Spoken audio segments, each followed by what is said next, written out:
저는 34살에 직장을 다니고 있고요. 결혼을 앞두고 있던 예비 신부입니다. 몇 달이나 지난 이야기지만 생각할수록 잊히지 않는 일이 있기에 이렇게 글로 쓰게 되었어요. 예비 신랑과 저는 사내 커플이었습니다.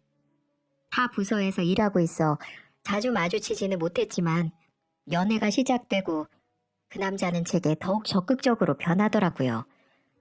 좁은 회사에서도 마음만 먹으면 만날 기회는 얼마든지 만들 수 있다는 걸 입증했습니다. 저도 그 정성에 조금 감동했던 것도 제일 컸고요. 예비 신랑은 제약회사의 영업직으로 있다 보니 직업 특성이라는 게 존재했습니다. 사회성도 남들보다 뛰어나고 활달하고 더군다나 팀 리더였죠. 그래서 평소에 그 사람의 위상이 굉장히 높게 보였던 것도 있었어요. 아랫사람을 굉장히 잘 다루기도 했습니다. 저는 몇 달을 걸친 연애 끝에 회사에서 리더십 있는 그의 모습을 보며 이 남자라면 결혼을 해서도 가정을 잘 꾸리고 안정적으로 잘 살 수 있겠다는 생각이 들었습니다. 저희는 둘 다 혼기가 꽉 찬 나이이다 보니까 서로 결혼이라는 숙제가 암묵적으로 깔려있는 상황이었죠. 그래서 예비 신랑과 우연히 저녁에 술을 한잔 하다가 결혼 이야기가 나오고 마침내 저희는 서로 부모님께 인사부터 하자는 의논에 서로가 의견이 맞았습니다. 어설프지만 술 기운에 프로포즈를 받게 되었어요. 그리고 마침내 우리 집에 인사를 가는 날이 다가오게 됩니다. 당일 아침에 평소 아끼던 차를 끌고 제가 사는 원룸 앞으로 온 예비 신랑은 멋지게 차려입고 나타났고 저 역시 평소보다 조금 더 여성스럽게 신경 써서 단장을 했어요. 그리고 부모님을 뵈러 갈 준비를 서둘렀어요. 제가 준비를 끝마치길 기다리는 사이 예비 신랑은 목적지인 우리 집 주소를 휴대전화기 내비게이션에 입력해 보더니 우와, 엄청 시골이네 라며 중얼거리길래 저도 모르게 뒤를 돌아 예비 신랑을 보며 물었습니다. 어? 뭐라고? 중얼거린 말이 결국 저에게 들렸기에 지나칠 수 없었는데 예비 신랑은 심드렁한 목소리로 또박또박 말하더군요. 아니 주소가 끝까지 길을 찾지도 못해. 얼마나 시골에 사는 거야 자기? 라고 말하길래 저는 마저 립스틱을 바르며 대충 시골 동네에 대한 설명을 했죠. 그 전에 종종 말해둘 걸 살짝 후회도 들었습니다. 아, 내가 살던 읍내 옆에 신도시는 다 검색되던데 우리 시골 동네는 점점 인구수도 줄고 그래서 그런 건가? 제 말에는 대꾸가 없던 예비 신랑이 지도를 보다가 결국 인상을 쓰며 저한테 다시 묻습니다. 여기 혹시 도로도 비포장도로야? 예전 도로가 업데이트가 되었는지 제가 아는 선에서는 그곳은 이미 도로가 잘 깔려있는 곳이라 아는 대로만 대꾸했습니다. 곳곳은 아직. 근데 마을 입구는 길이 잘 깔려있어서 걱정 마. 예비 신랑은 평소 차를 끌고 회사에 가지 않아요. 왜냐면 평소 지하철을 애용하는 게 자기 사정에 맞았던 건 아닐까. 지금 생각해보니 그렇네요. 기름값도 그렇고 제약회사 영업직이다 보니 평소 술자리도 많고 대리운전을 맡길 일이 많았습니다. 그런데 이 남자 차를 아주 끔찍하게 아끼거든요. 제가 준비를 마치면서 이런저런 생각에 예비 신랑에게 먼저 제안했어요. 어차피 오늘 당일치기로 가는 건데 자기도 운전하느라 피곤하지 않을까? 우리 버스 타고 갈래? 라고 하니 솔깃했는지 저를 보더니 뭐 버스? 저 역시 버스를 타고 시골로 내려가는 걸 좋아해서 오히려 설득을 하기에 이르렀습니다. 고속버스 타고 내려가면 은근 경치도 볼만하거든. 그럼 그럴까? 예비 신랑은 흔쾌히 제안에 동의하더군요. 예비 신랑 차에서 데이트를 하다 보니 조금 지겨운 느낌도 있었습니다. 저희는 그렇게 버스를 타고 2시간을 달려 지방 소도시에 도착했어요. 목적지가 시골이다 보니 예비 신랑은 제 어릴 적 시골에서 자란 이야기를 들으며 꽤 재밌어하는 반응이었습니다. 도시에서만 자라 내내 아파트에서 살아본 예비 신랑은 시골에 사는 삶이 약간 이상적으로 느껴졌나 봅니다. 마침내 터미널에 도착하자 예비 신랑이 이게 얼마 만에 탄 고속버스인지 그래서 그런가? 난 조금 멀미 나던데 자기는 괜찮아? 라고 말하길래 제가 걱정되는 마음에 나는 집에 올 때 자주 애용하니까 약 사줄까? 라고 물었습니다. 하지만 예비 신랑은 아이, 사나이가 돼서 멀미 하나를 못 이겨? 이 정도는 괜찮아. 라고 말하며 잠시 뒤에 마을버스로 갈아타 시골 읍내로 들어가야 하는데 조금 걱정이 되는 겁니다. 그래도 예비 신랑의 유쾌한 말투에 저는 안심하기로 했어요. 부모님께 처음 인사드리러 가는 길이라 그런지 저 역시도 슬슬 긴장이 되더군요. 마을버스로 갈아타는 사이 아빠에게서 전화가 울리는 겁니다. 마침 농장에 나가는 길인데 읍내로 마중을 나오시겠다고 하셨어요. 그래서 저는 가는 길, 집으로 들어가는 길에 택시를 잡을까 고민하던 찰나이기도 해서 대충 도착 시간을 알려드리고 익숙하게 예비 신랑을 데리고 읍내로 가는 마을버스에 올라탔습니다. 가는 내내 주변 풍경이 예쁘다는 둥, 역시 제가 말했던 것 그대로를 즐기는 모습을 보며 뿌듯하더군요. 저희 시골은 과수원이 많아서 정말 풍경이 예술이거든요. 드디어 시골 읍내에 도착하게 되었어요.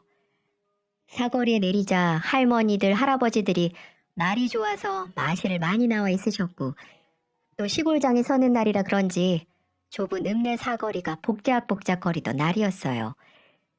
그 사이에 아빠를 찾는데 한참을 보이지 않으셨어요. 그러다 저 멀리서 익숙한 모습이 제 눈에 띄는 겁니다. 아빠가 가끔 이용하시는 경운기인데 저희 집에서 운영하는 과수원에서 사용하는 경운기를 끌고 읍내 사거리에 나타나신 거예요. 저는 반가운 마음에 손을 흔들어 저희가 서 있는 곳을 알렸습니다. 아빠, 여기에요. 라고 손을 흔드니까 옆에 서 있던 예비 신랑이 놀란 목소리로 저분이 장인어른이셔? 라고 묻는 겁니다. 그래서 저는 그렇다고 고개를 끄덕이며 웃으며 대답했어요. 경운기를 끌고 나온 아빠는 저희를 태우기 위해 겸사겸사 근처에 나오셨다가 오신 길이라고 덧붙여 설명까지 했습니다.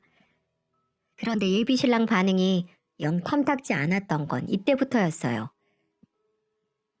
아, 안녕하십니까?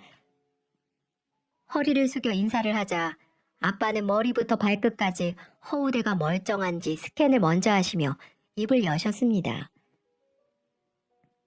그래. 자네가 지선이 남자친구구만. 반갑네. 내가 이의 애비라네. 아빠가 악수를 청하자 예비 신랑이 아빠의 손을 덥석 잡고 허리를 깊게 숙이며 대답했습니다. 이렇게 갑자기 찾아뵙게 되었습니다. 그러자 아버지는 마주 잡은 손을 흔들며 근처에 왔다가 마침 시간이 맞아서 두 사람 내가 데리러 왔네. 뒤에 타게나. 라고 말씀하셨죠. 갑자기 경운기 뒤에 타라는 아빠의 말에 놀란 나머지 네? 여기에요? 라고 말하며 예비 신랑은 아빠의 말에 깜짝 놀라 손사래를 치는 겁니다. 여기서 집까지 가려면 꽤 시간이 걸려 아빠가 항상 차로 저를 데리러 나왔는데 아마도 경운기가 낯설었는지 머뭇거리는 모습이었습니다. 그러고 보니 아빠 행색도 첫 만남에 보이기엔 딱히 좋은 모습은 아니었던 것 같네요. 농장에 들렀다 오시는 바람에 무릎까지 올라간 긴 장화는 흙투성이었고 작업복으로 항상 애용하시는 옷이 유독 그날따라 지저분했습니다. 저는 결국 계속 버티며 올라타지 않고 저를 보는 예비 신랑을 설득시켰어요. 자기야, 여기서 가려면 어차피 걸어서는 힘들거든. 미안한데 이거 타고 그냥 가자, 어? 조심스럽게 권유하자 아빠의 노골적인 시선이 부담스러웠는지 기어 들어가는 목소리로 아, 그래. 어쩔 수 없지 뭐. 예비 신랑은 말문이 막힌 표정으로 결국 경운기 뒤에 올라타고야 말았어요. 저 역시 그의 옆에 같이 앉아 아빠가 운전하시는 경운기를 타고 시골집으로 향했습니다.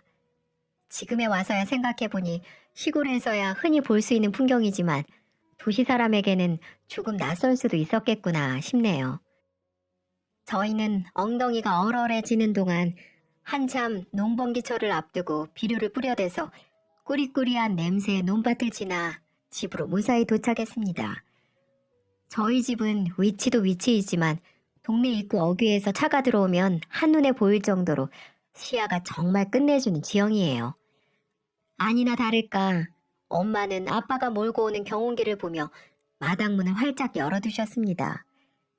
경운기가 시동을 끄는 순간 예비 신랑의 입에서 끙끙 앓는 소리가 터지는 겁니다. 엉덩이가 얼얼해 죽겠어. 소곤거리는 소리에 저도 괜히 미안해지더군요. 미안해. 라고 대답해주고 안색을 살피니 오는 길이 제법 피곤했던 게 맞았던 겁니다. 그래도 제 예비 신랑은 제법 긍정적으로 자기가 겪은 불편한 상황을 해석했어요. 아니야, 오는 길 꽤 멀더라. 안 그럼 우리 한참 걸었어야 했네. 그냥 내 차 끌고 올 걸 그랬나? 라고 말하는 겁니다. 그 사이 다가오는 엄마가 예비 신랑을 향해 두 팔을 벌리고 반갑게 맞이하셨고 아버지는 평소처럼 일을 마무리하셔야 한다며 다시 경운기를 끌고 과수원으로 향해야 한다고 했습니다. 엄마는 예비 신랑을 데리고 집으로 들어가셨고 아빠는 그런 뒷모습을 보며 제게 말을 했습니다. 지선아, 아빠 과수원에 경운기 놓고 거기서 차로 바꿔 타고 올게. 라고 말하는 아빠가 왠지 고생스러워 보여 가지 말라고 붙잡게 되는 거예요. 그럴 필요 없으시잖아요. 라고 하자 농장에서 일하는 사람들이 불편해. 혹시나 필요하면 또 금방 가져다 줘야 하고. 이렇게 말씀하시더군요. 그래서 저는 어쩔 수 없이 아빠를 보내드렸습니다. 네, 알겠어요. 아빠, 조심히 다녀오세요. 그런 아빠를 다시 배웅하고 저는 집으로 들어가 예비 신랑을 찾았어요. 엄마가 거실에 예비 신랑과 앉아 인사를 받고 계셨습니다. 이내 집으로 혼자 들어온 저를 보던 예비 신랑이 장인어르신은? 이라고 묻길래 아빠가 과수원에 다시 들렀다 오신다는 걸 설명했어요. 아, 과수원에 다시 갔다가 바로 오신대. 라고 말입니다.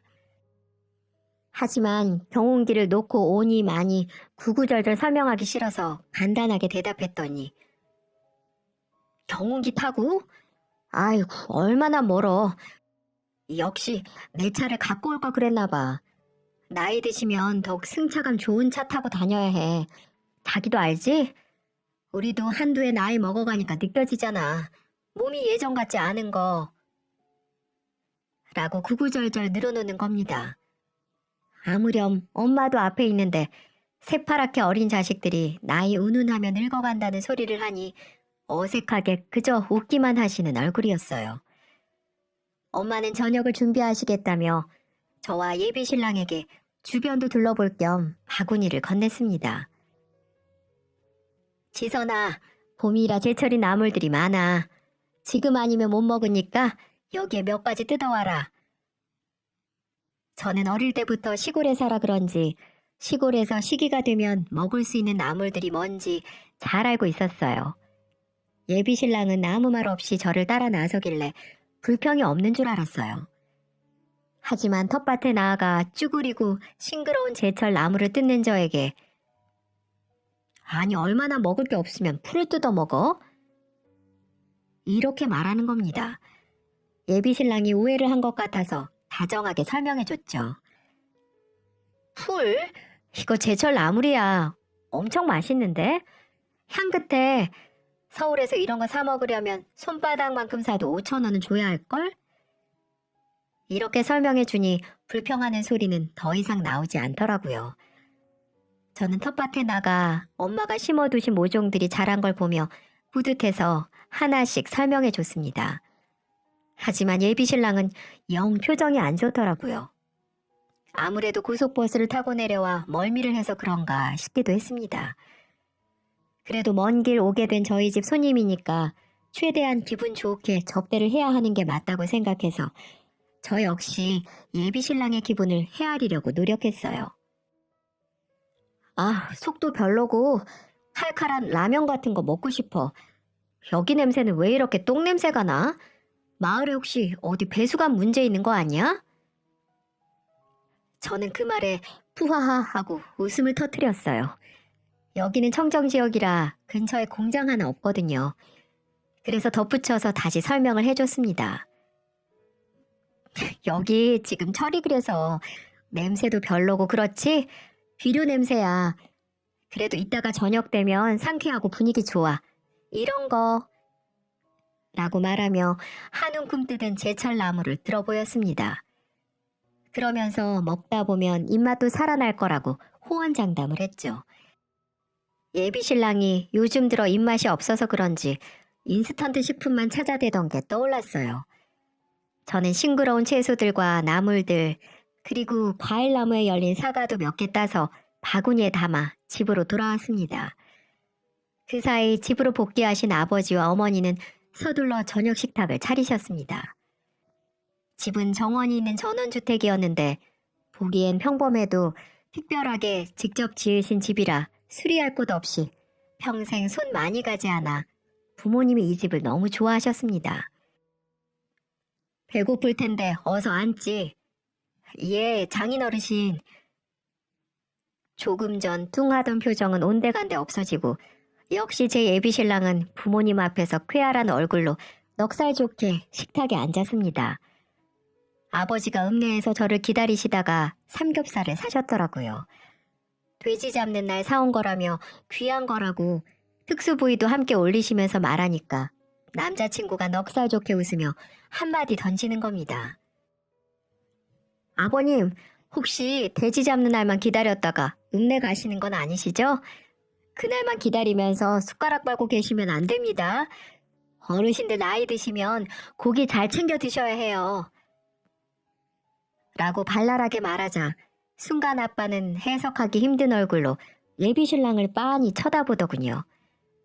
저야 제 아빠의 기분을 잘 안다지만 아마도 예비신랑의 말투나 어른을 대하는 성향을 마음에 썩 들어하지 않는 눈치였어요. 하지만 예비신랑은 그 분위기를 빨리 눈치채지 못했는지 한마디 덧붙이는 겁니다. 단백질 보충 젊을 때야 대수롭지 않게 생각하는데 나이 들면 아니거든요. 우리 제약회사 다녀서 제 말 믿으셔도 됩니다. 그렇지 자기야? 라고 말입니다. 저는 예비신랑이 툭 치며 동조를 구하는 말에 어쩔 수 없이 말을 어버버거리며 고개를 끄덕였어요. 저희 아버지는 사실 농장 일을 오래 하시고 식성도 좋으셔서 매번 끼니도 거르지 않고 건강하게 드세요. 매년 해마다 받는 건강검진에서도 빨간불 하나 끈 곳이 없었거든요. 어쨌든 첫 술을 그렇게 뜨기 시작하고 엄마가 갑자기 자리에서 일어나는 거예요. 어머 맞다. 언젠가 우리 사위 오면 마시려고 아껴두던 거 있는데 하시면서 장식장에서 인삼주를 꺼내오셨습니다. 정말 귀한 인삼으로 담근 건데 집에 귀빈이 오지 않는 이상 따지 않는 거였어요. 뚜껑에는 어설픈 글자로 7년 전 날짜가 적혀 있었고 엄마가 식탁에 그걸 턱하니 올려놓고 잔을 가져오자 예비신랑은 빤히 인삼주통을 바라보는 겁니다. 어때? 맛있겠지? 엄마가 기분 좋게 국자로 술을 한 잔 떠서 내밀자 고개를 꾸벅이며 인삼주를 받아들고 아빠의 잔에도 술이 채워지자 두 사람은 조용히 잔을 부딪히고 맛을 보더군요. 정말 은은하고 맛있는 술인데 이거 도라지예요? 라는 말에 저희는 일순간 빤히 예비신랑을 바라봤습니다. 평소 장난치는 표정이었지만 부모님은 처음 듣는 소리에 조금 난감해 하셨습니다. 무슨 소리야? 이거 되게 귀한 인삼이야. 나도 담그는 거 봤어. 라고 말하며 제가 예비신랑 옆구리를 툭 치며 한 소리 하자 화들짝 놀라며 서둘러 변명을 하는 거예요. 아니, 요즘 시골에서 어르신들 상대로 하도 사기치는 사람들이 많아서 알잖아, 자기도. 제약회사 이름 아무거나 달고 와서 용 발톱이니 도라지를 산삼으로 둔갑시켜서 막 팔고. 변명치고는 오히려 더욱 분위기를 악화시키는 말만 하길래 저는 서둘러 자리에서 일어나 예비신랑의 잔과 아빠의 잔에 한 잔씩 더 따라드렸습니다. 귀한 거라며 제가 조금 생색을 오버해서 냈더니 예비신랑이 한다는 소리가 글쎄. 저는 사실 입이 싸구려라 그런지 아무래도 공산품이 입맛에 맞는 것 같습니다. 저는 소주파예요. 귀한 술이니까 더 안 줘도 된다는 말을 왜 이렇게 하는 걸까요? 저야 알아듣지만 처음 뵙는 어른들이 이해할 리가 있겠습니까? 갑자기 아빠가 술잔을 머금으시다 말고 내려놓으시고선 입맛에 안 맞으면 안 마셔도 된다네. 그리고 그거 소주로 담근 거야, 이 사람아. 라고 핀잔을 던지자 그제야 눈치를 챈 예비신랑이 어버버하며 중얼거렸습니다. 그렇구나. 예비신랑은 아빠의 톡 쏘는 한마디에 갑자기 당황한 듯 보였습니다. 순간 싸해진 분위기도 그렇고 저는 이런 식으로 첫 만남을 마무리하고 싶지 않은 마음에 서둘러 냉장고를 열어 소주를 가져왔어요. 에이, 아빠, 그래요. 어차피 이렇게 귀한 거 2잔 이상 먹는 건 민폐지. 이제 이거로 드세요. 엄마 삼겹살에 더 올릴 미나리 없어요? 엄마도 역시 분위기가 어색해지는 것에 동의하지 않으시는지 서둘러 대답하시며 일어나셨어요. 아빠도 조금 전 톡 쏴붙인 말이 마음에 쓰였는지 연거푸 예비신랑의 잔에 술을 채우셨습니다. 그리고 불안한 예감은 역시나 빗나가지 않더라고요. 예비신랑의 혀가 슬슬 꼬이기 시작했거든요. 아빠는 아까 인삼주 한번 맛보신 이후로 술을 입에 대지 않으셨어요. 왠지 술맛이 떨어지신 것 같기도 해 보였고, 그래도 저는 그때까지만 해도 예비신랑을 아빠에게 잘 보이고 싶은 마음에 대화에 한참 끼어들었고 호응하는 데 열중했습니다. 근데 아버님, 삼겹살이 한창 익어 자신의 그릇에 쌓여가는 걸 빤히 보던 예비신랑이 갑자기 뜬금없는 소리를 하는 겁니다. 말하세. 혹시 여기 읍내는 소 잡는 날은 없습니까? 아빠는 예비신랑의 접시에 고기를 올려주다 말고 황당한 얼굴로 올려다 보시더군요. 저 역시 취한 이 남자의 눈빛이 불안해 그저 숨죽인 채 바라만 봤습니다. 아니, 마음이 슬퍼서 그래요. 슬퍼서. 어떻게 돼지 잡는 날만 기다렸다가 사드십니까? 제가 앞으로 소고기 사드릴 테니까 소고기 드시죠, 소고기. 라고 혀가 잔뜩 꼬인 목소리로 목청을 높이는 겁니다. 그러자 아빠는 자네 소고기 좋아하나? 라며 되물으셨습니다. 하지만 점점 자신의 부서 아래 직원들 대하는 술자리와 비슷한 분위기처럼 대화가 이어지는 게 느껴졌습니다. 아니, 소고기 싫어하는 사람이 어딨어요. 안 그래, 자기야? 라고 저를 보며 물었지만 저 역시 첫 만남에 이런 모습이 무척 당황스러운 것도 사실이었어요. 그래서 자기야, 그만해. 많이 취했다. 라고 말하며 불안한 얼굴로 예비신랑의 팔을 잡아 끌며 제지했어요. 그러더니 갑자기 제 어깨를 부모님 있는 자리에서 자신의 품으로 끌어안는 겁니다.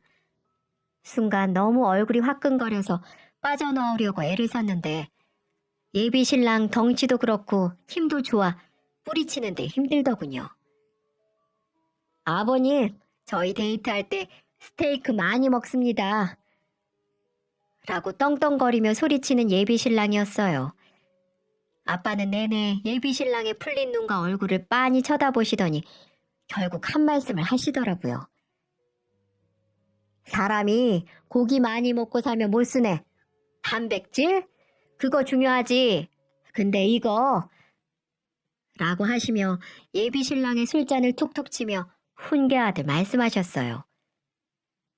이거랑 같이 먹으면 독이야, 독. 자네랑 나랑 병원 가서 건강검진 한번 해볼까? 누가 더 건강한지. 예비 신랑은 한 방 먹은 듯 어색하게 뒷목을 만지작거리며 입을 꾹 다물더라고요. 아무래도 평소 회사에서 하듯 하는 버릇이 이곳에서도 나오면 안 되는 건데 어른들을 대하는 일이 너무 없어서 그런지 조금은 다른 모습에 저도 잠시 실망스러웠어요. 고기를 다 먹고 난 뒤 엄마는 시원한 후식을 만들겠다며 김치를 말아서 국수를 내오셨어요. 감사하다고 말하지 못할 망정 예비 신랑은 뭔가 승부욕이 발동했는지 결국 또 아빠를 발끈하게 만드는 말을 내뱉더군요. 아이, 우리 장모님 평생 손에 물 묻히셔서 이렇게 주름이 가득하신 거예요? 라며 저희 엄마 손을 덥석 잡는 겁니다. 아무리 그래도 예비 장모지만 저희가 결혼할 사이가 아니라면 이건 중년의 여성의 손을 덥석 잡는 거나 마찬가지 아닐까요? 그리고 장모 손을 이렇게 첫 만남에 잡는 사람도 흔하지 않잖아요. 잠깐 찰나에 스친 상황이라 아빠도 저도 뭐라 말할 수 있는 타이밍을 놓쳐버렸어요. 하지만 여기서 끝이 아니었습니다. 어머님, 이런 국수 직접 하고 그러지 마세요. 손에 물 묻히지 마시라고요. 제가 서울에서 김치국수 밀키트 보내드릴게요. 요즘 도시 사람들은 그냥 뜯어서 삶기만 하면 다 되는 그런 거 먹어요. 앞불싸. 정말 튀어나오는 말마다 이건 의도나 뉘앙스, 예비 신랑이 우리 집을 어떻게 생각하는지 알 것 같기도 했습니다. 머릿속에 누군가 망치로 딱 때리듯 이제 확신이 들더라고요. 복잡한 머릿속이 혼란스러워 아무 말도 못하고 있던 와중에 아빠가 불쑥 됐네. 그런 공산품 우리는 별로 안 좋아하네. 라고 말씀하셨습니다. 그러자 예비 신랑은 자신의 말에 거절한 아빠에게 언짢았는지 왜요? 편하기만 한데. 아버님 경운기는 안 불편하세요? 제가 바꿔드릴까요? 갑자기 딴지를 거는 겁니다. 그게 무슨 소린가? 아빠가 경운기 소리에 마침 너 잘 걸려들었다는 듯 예비 신랑을 노려보며 다시 물었어요. 내 경운기가 어디가 어때서? 라고 근엄한 목소리로 묻자 아닙니다. 너무 잘 어울리십니다. 라며 취해서는 낄낄거렸어요. 저는 결국 이제는 장단을 맞추지도 않고 고개를 숙인 채 젓가락만 희적였습니다. 그런데 그 사이 예비 신랑이 제 옆구리를 툭 치는 겁니다. 자기야, 여기 중고차 파는 데 없어? 라고 말하는데 제 안색은 이미 새파래졌고 왜? 있긴 있어. 저기 옆에 신도시 단지로 가는 길에 있을걸? 이렇게 말하며 제가 아무 생각 없이 대답했던 게 문제였습니다. 갑자기 아빠에게 고개를 획 돌리던 예비 신랑이 아버님, 제가 티코 한 대 뽑아드릴까요? 저 그만한 능력은 됩니다. 지금 바로 가시죠. 예? 라고 하는 겁니다. 저희 셋은 정말 넋이 나간 채로 예비 신랑을 빤히 바라봤습니다. 예비 신랑이 술에 취해 주절거리는 것도 그저 어색하게 웃으며 바라보시던 엄마도 더 이상은 웃지 않으시는 겁니다. 아빠는 자리에서 일어나 헛기침을 하며 그 말을 무시한 채 밖으로 나가버리셨고 예비 신랑도 그 모습에 어색해진 분위기를 그제야 읽었는지 마른 세수를 하며 술 취한 눈을 내내 껌뻑거렸어요. 엄마는 굳은 얼굴로 조용히 일어나 접시를 치우고 식탁을 마무리하기 위해 슬슬 정리를 하셨어요. 저는 그 순간 예비 신랑 팔을 잡아 끌고 집 밖으로 나왔습니다. 상황이 쎄한 걸 눈치는 챈 건지 예비 신랑이 밖으로 나오자 먼저 입을 열더군요. 아유, 자기야, 나 많이 취했지? 라고 하는데 한숨만 툭 튀어나왔습니다. 그래서 저도 참다 하는 수 없이 한 소리 뱉기 이르렀죠. 왜 그래? 여기 회사 사람들 술자리 아니잖아. 어른들이랑 우리가 유머 세대가 같아? 하며 기분이 나빠 더 이상은 받아치기 힘들어 느껴지는 그대로 말을 했어요. 그러자 예비 신랑은 자신이 무엇을 실수했는지 끝까지 인정하는 자세가 아니라 에? 유머? 자기야, 나 아까 그거 진심이야. 진짜 티코 한 대 사드리고 올라가려고 했는데? 라고 말하는데 저는 결국 예비 신랑에게 기함하고야 말았습니다. 할 말이 없어 넋이 나간 얼굴로 예비 신랑을 빤히 바라보는데 갑자기 똥냄새가 안 나고 이제는 진한 풀냄새가 좋다며 말을 늘어놓는 겁니다. 밖에 나와 시원한 공기를 들이마시자 술이 좀 깬 건지 예비 신랑의 발음이 확실히 좋아진 게 느껴졌어요. 저는 이 순간 정말 많은 생각이 교차했습니다. 제가 여태껏 회사에서 보아왔던 이미지는 온데간데 없고 실망스럽기만 한 이 남자와 이대로 결혼해도 될까? 이런 고민이 속에서 들어차는데 갑자기 기분까지 우울해졌어요. 하지만 사람이 어떻게 완벽할 수 있을까? 첫 술에 배부를 순 없지 하며 기분을 전환시키려고 노력했습니다. 그 사이 아빠가 저희를 찾으러 밖으로 나오셨고 예비 신랑을 향해 걸어오시는데 마침 어디를 갈 채비를 하신 모습인 거예요. 아빠, 어디 가세요? 아빠는 저를 지나쳐 예비 신랑을 부르셨습니다. 자네, 나 좀 보세. 제 표정 역시 내내 좋지 않은 걸 알아챈 예비 신랑이 아빠의 부름에 성큼 다가갔어요. 예, 아버님. 그런데 아빠가 묻는 질문이 조금 의아했어요. 자네, 소 좋아한다고? 라고 말하는 겁니다. 조금 전 저희는 분명 식사를 많이 했고 평소보다 과식을 했다고 해도 이상하지 않을 만큼 먹었거든요. 예, 그런데 지금은 배가 부른데? 라고 대답하자 아빠가 갑자기 뜬금없이 오늘 마침 읍내에 소를 잡기도 하는 날이라네. 꽃등심 사줄 테니까 따라서게. 라고 하시는 겁니다. 아빠에게 저는 또다시 멍한 얼굴로 이 사태를 이해하려고 노력했습니다. 역시나 예비 신랑도 배 터지게 먹고 나서 웬 갑자기 꽃등심이냐는 얼굴에 아닙니다. 아까 드린 말은 그냥 이렇게 대답하더군요. 하지만 아빠는 물러서지 않고 아니네. 내가 손님 대접이 너무 푸대접이었지? 잠시 기다리세. 네, 차고에서 차를 끌고 나올 테니. 이렇게 말씀하시더군요. 아빠는 마침 손에 들고 있던 차키를 들고 차고지로 가셨고 그 순간 저는 잊고 있던 사실이 떠올랐어요. 저희 집에 차가 없는 게 아니었는데 예비 신랑도 역시나 어리둥절한 얼굴로 저를 보며 차가 없는 게 아니었어? 라며 물었고 저는 있지 그럼. 어떻게 이 넓은 땅에서 경운기만 타고 다녀? 라고 대답하며 한숨을 푹 내쉬었습니다. 어디서부터 예비 신랑에게 말해야 할지 난감하기만 하더군요. 그런데 더 가관인 건 근데 왜 말 안 했어? 라며 저에게 따지듯이 묻는 겁니다. 갑자기 스트레스가 확 몰려와서 저도 모르게 짜증스럽게 대답했습니다. 내가 우리 집 무슨 차 끈다고 구구절절 말할 나이는 아니잖아. 이렇게 말하자 예비 신랑은 주춤거리며 그건 그런데 라고 대꾸하더군요. 정말 어리둥절한 표정으로 뒷머리를 극적이면서 사태가 어떤 상황인지 이해를 못하는 것 같았습니다. 마침내 아빠가 집 뒤 차고지에서 차를 끌고 집 앞으로 오셨고 예비 신랑은 차 맨 앞에 박힌 엠블럼을 보고 그 자리에서 얼음처럼 굳어버렸어요. 바로 벤츠였거든요.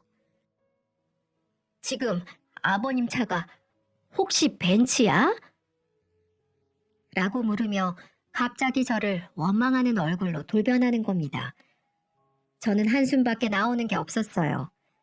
마침 예비 신랑의 꿈이 벤츠를 사는 거였는데 저희 아빠가 벤츠를 끈다고 말하는 게 유치해서 그간 말 안 한 것도 있었거든요. 운전석에서 내린 아빠가 예비 신랑에게 어서 보조석으로 타라고 손짓을 하셨어요. 무척 당황한 그런 예비 신랑의 모습은 저도 처음 보았어요.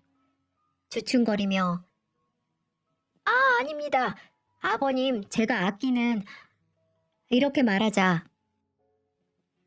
어른이 사준다는데 거절하는 것도 예의가 아니네. 어서 타. 내가 차 문까지 열어줘야 해? 왜 서울 사람들은 다 그런가? 라고 하시며 톡 쏘셨습니다. 예비 신랑은 아까 자기가 꺼냈던 말들을 곱씹는 듯 아차 하는 표정이었죠. 여기서 반전은 예비 신랑은 서울이 고향이 아니랍니다. 고작 몇 년 됐을까요? 이따금 동창들과 통화를 하면 나 이제 서울 사람이야 이 자식아.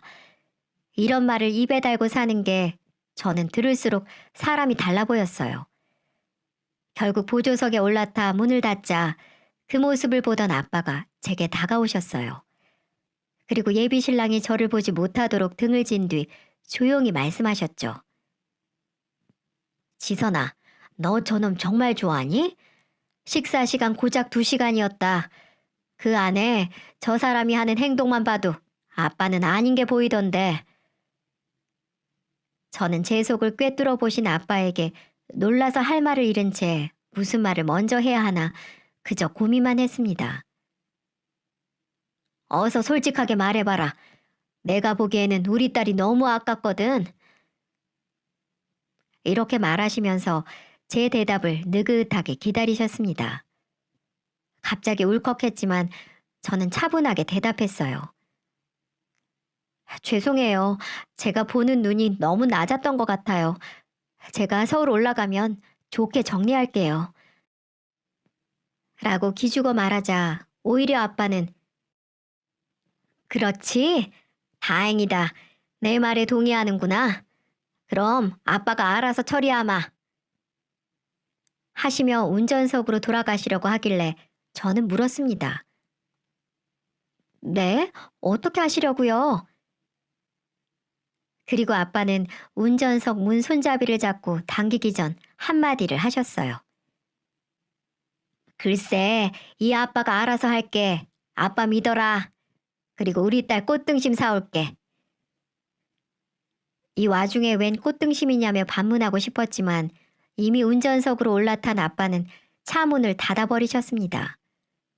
저는 그렇게 마을 어귀를 벗어나는 아빠의 차 후미등을 보며 한참 동안 그 자리에서 서성이다 들어왔어요. 집으로 돌아와 뒷정리를 하는 엄마에게 다가갔지만 기분이 언짢으신지 아무 말도 안 하셨고 저도 그런 엄마에게 딱히 구구절절 예비 신랑에 대한 변명을 하고 싶지 않아 조용히 일만 도와드렸습니다. 그리고 1시간 정도가 가지 않아 아빠 차가 다시 집으로 들어오는 소리에 앉아있던 저는 엉덩이에 불이 난 듯 뛰어나갔습니다. 혹시 다녀오는 그 사이에 또 무슨 실수를 하진 않았을까 내내 그 걱정만 드는 거예요. 그런데 마당에 들어서는 아빠를 보고 눈이 휘둥그레졌습니다. 소고기를 사러 함께 나갔던 예비 신랑은 온데간데 없고 아빠 손에 소고기만 들려져 있는 거예요. 제가 그 사람은요? 당황해서 물으니 아빠는 기분 좋게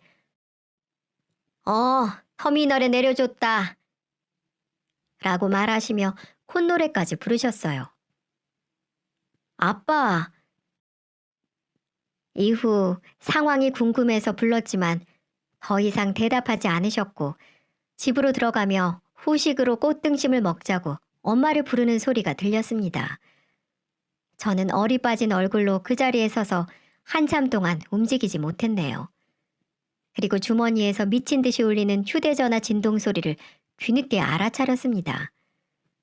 주머니에서 전화기를 꺼내들자 예비 신랑의 부재중 전화가 수십 통이 쌓여 있더군요. 다시 전화를 걸자 다짜고짜 흥분하고 격앙된 목소리에 예비 신랑의 목소리가 들렸습니다. 야, 어떻게 된 거야? 라고 말하는 예비 신랑의 말에 평소답지 않게 화가 나 보여 저도 말없이 그냥 듣기만 했네요. 아빠가 그냥 혼자 들어오셨어. 나야말로 묻고 싶은데 어떻게 된 거야? 하니까 예비 신랑이 하는 말이 글쎄, 아니, 장인어르신이 갑자기 정육점에 들어가셔서 꽃등심이라고 사서 내 손에 쥐어주시고는 뒷좌석에 다른 봉지 두둑하게 던지시더라고. 라고 말하며 거칠게 숨을 몰아쉬는 소리가 들렸습니다. 그래서 저는 조금 차분하게 끝까지 경청했죠. 그런데 갑자기 왔던 방향이 아니라 도착한 게 글쎄 버스 터미널인 거야. 하는 말에 놀라서 저도 물었습니다. 뭐라고? 그럼 지금 진짜로 버스 터미널이야? 라고 하니 예비 신랑이 한숨을 푹 쉬며 이어서 말하는 내용이 더 충격이었습니다. 아버님이 이대로 곧장 올라가서 나보고 혼자 집에서 소고기 먹으래. 한우라면서 이거나 먹고 떨어지래. 꺼지라고. 저는 황당해서 대답도 나오지 않더군요. 결국 예비 신랑은 그대로 버스를 탄 채 서울로 향해야 했습니다. 그리고 한 손에는 아빠가 사준 소고기 1인분을 들고 말이죠. 그리고 저는 그날 저녁 정말 배 터지게 소고기를 먹어야 했어요. 표정 관리 하나 안 됐지만 아빠는 은근 통쾌한 듯 기분이 좋아 보이셨어요. 결국 예비 신랑은 가볍게 굴던 입방정에 소고기를 사러 따라 나갔다가 저를 2번 다시는 보지 못하게 되었습니다. 저는 그 이후 서울로 복귀해 평소 러브콜을 받았던 다른 제약회사에 이직을 하게 됐어요. 사실 예비 신랑과 같은 회사에 다니는 게 좋아서 그동안 좋은 조건에도 이직을 못하고 있었던 건데 저도 그 사람의 진짜 얼굴을 실제로 보게 되니 갑자기 정도 떨어져 버렸거든요. 그 이후로 연락이 없었냐고요? 당연히 초반에는 예비 신랑의 미친 듯한 연락에 하루 일상이 불가할 정도였어요. 하지만 이미 우리 집에서 벌어진 일은 돌이킬 수 없지 않습니까? 그런 사람과 결혼해 부모님 마음에 못을 박느니 차라리 혼자 늙을 때까지 효도하면서 사는 게 낫다고 생각했습니다. 남자 공부 제대로 했다고 생각하지만 그래도 한편으로는 나쁜 사람은 아닌데 라는 생각도 들었습니다. 지금은 연락이 뜸해지긴 했는데 헤어지자는 통보가 아무래도 인정하기 힘든 모양이에요. 최근 폐인처럼 지낸다는 말에 속이 상해 조금은 흔들리는 것도 솔직한 심정입니다. 제대로 혼쭐이 난 예비 신랑, 이대로 다시 재회한다면 이전에 했던 행동들에 대해 변화가 있을까요? 아니면 사람 인성은 절대 뜯어 고칠 수 없는 걸까요? 회사에서 항상 아랫사람만 대하는 버릇 때문에 잠시 감을 잃었던 게 아닌가 이런 생각도 드네요. 밤이 깊어지는데도 요즘 그날의 일이 자꾸만 떠올라서 저는 밤잠을 설치게 되네요.